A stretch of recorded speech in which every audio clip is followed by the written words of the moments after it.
We are in a historic election time. Everything that's happened just within the past 3 weeks and where we are now. So we have former President Donald Trump and J.D. Vance on the Republican ticket. We have Vice President Kamala Harris and her running mate that she just picked, the governor of Minnesota, Tim Walz, on the Democratic ticket. So now we are in full force rally, press conference, race for the battleground states, right, every single day until November when we vote. So at this stage of the game, we want to give equal time. We want to give the Democratic ticket equal time for their press conferences, their rallies, as we want to do the same for the Republican ticket. Now, here is the pickle with former President Donald Trump, and I can speak from experience from covering the White House when he was president, that he will get going and going and going, and he won't stop. And there'll be moments where he talks about issues that are very important to all of us as voters. And then he'll sort of derail and start saying things that aren't true and the facts aren't right. And then we got to kind of back up and take notes and remember to fact check those things. And then he'll start to take more questions and someone might upset him and that'll put him on a crash course on some other subject. So here's what we're going to do. We've been taking copious notes. There's a lot of things that we can talk about here that we can confirm, that we need to fact check. But look, this is the man that wants to be the president of the United States once again. So we have to give fair and equal time to let him talk and then have a discussion afterwards. So we have a team of correspondents here. We've got Jay O'Brien, we have Mary Alice Parks, we have Ann Flaherty, and we have Armando Garcia, all of whom cover the various beats that the former president has just touched on. So, Jay, let me start with you, and maybe I think I just sort of put things in perspective of how we have to kind of weed through the fact and the fiction. So how about we talk crowd size and economics with you? I'll just let you decide, Jay, where you want to begin. I mean, crowd size has always been a thing with the former president. He had the big,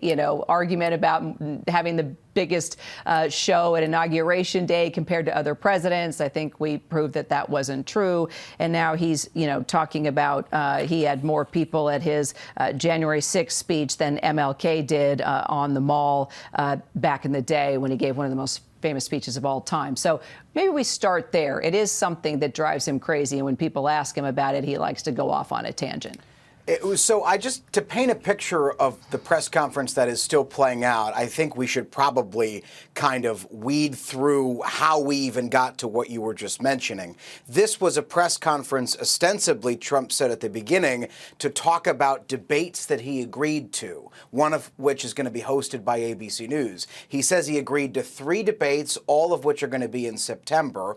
And we have just learned from the Harris campaign that they have also committed to at least one of those 3 debates, the one that ABC News is going to host on September 10th. So that is the news nugget that comes out of this long, winding press conference that is still playing out. And then to your point, as you mentioned, Trump kind of gets off the rails and mentions a lot of different things. He talked about earlier this week that dip in the stock market. He called it a quote-unquote crash. It was not a crash. He said that there are people on Wall Street telling him something that is just impossible to verify, and I'm going to get to what you're seeing on your screen in a second, which is that if Trump doesn't get elected, there's going to be a quote-unquote depression. That is obviously not true. What you're instead seeing play out in the stock market today is the Dow is up just about 700 points. It's vacillated between being up over 700 and just about right under 700. So as Trump talks about a quote-unquote crash in the stock market earlier this week, you're looking at live images of exactly what the Dow is doing as we speak. That's the first thing. Then he gets asked about abortion. He gets asked how he's going to vote on a ballot referendum in Florida about a key issue this election, abortion. He demurs. He doesn't say how he's going to vote. He says, I'm going to announce that at a later time. Then this is, by the way, we should point out, just a vintage Trump press conference in that it weeds into a bunch of different areas and it kind of talks about crowd size and things of that nature. It's clear that Trump has not been out on the campaign trail this week and wanted to, in some way, shape, or form, jump back into the headlines in a week that has been dominated by his new challenger, Kamala Harris, and her new VP pick, Tim Walz.